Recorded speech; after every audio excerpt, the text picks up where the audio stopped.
आखिरकार हम पहुंच गए। कुछ कहना चाहते हो क्या?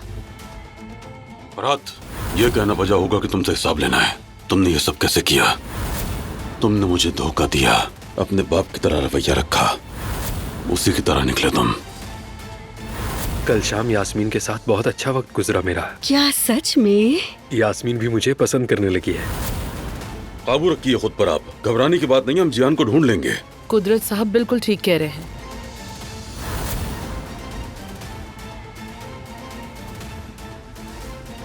दोबारा कभी ऐसा मत करना। तुम ठीक हो? आप लोगों ने कैसे ढूंढा मुझे? फरात ने तुम्हें ढूंढा, हमें उसी ने बताया। आपने उस दिन शायद मुझे मारने की कोशिश नहीं की, बल्कि मेरे फरात भाई को मारने की कोशिश की आपने। चाचा, ये सब आपकी वजह से हुआ है। जवाहिर को वो सब बताने वाले आप ही थे।